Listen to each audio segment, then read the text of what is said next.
بعدها قال ذي عايش معذب وصابر،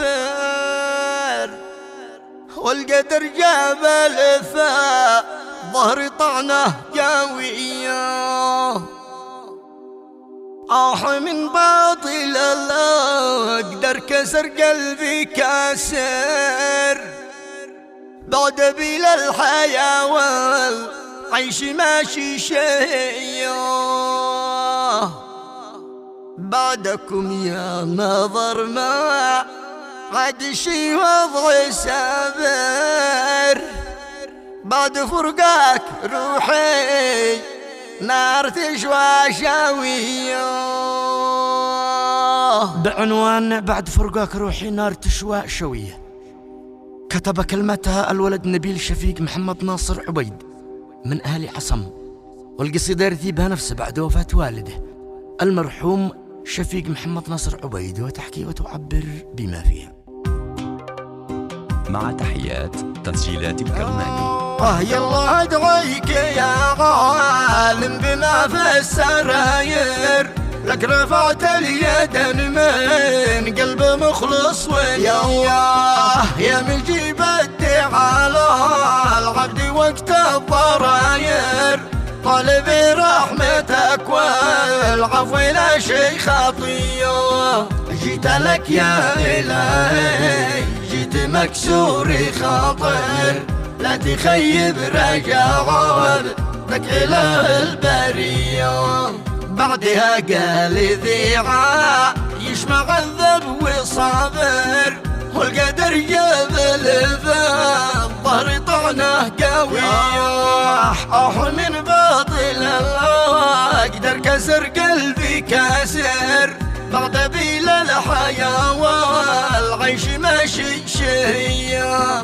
بعدكم يا نظر ما عاد شي وضعي سابر، بعد فرقاك روحي نار تشوى شاوية.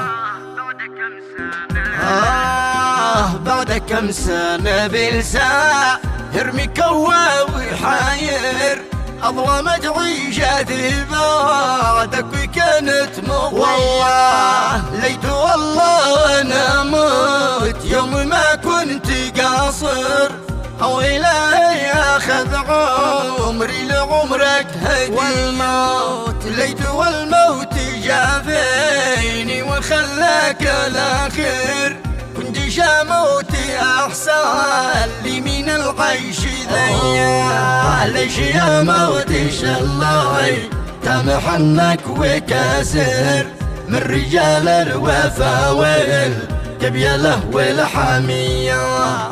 ذي يقول الصراحة لو يذوق الخناجر، ما يراجع كلامه لو يكون الضحايا. أحني بعدكم يا بحنين البواخر، ليت تدسر فرح بعدك بعيشه زاريه.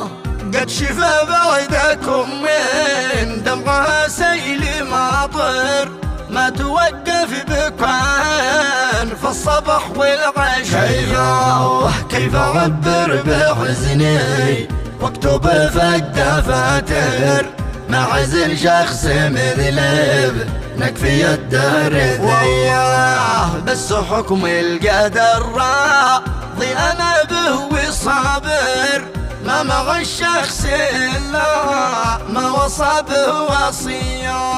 واسألك يا عظيم يا خير راحم وغافر، تدخل الوالد الجنة بصورة رضية.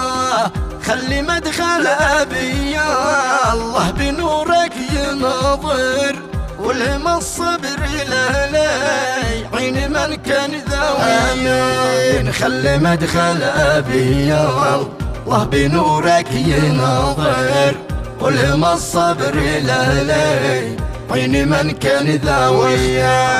واختم القول صلاي على خير طاهر، أحمد المصطفى يا سعد من هو نبيا.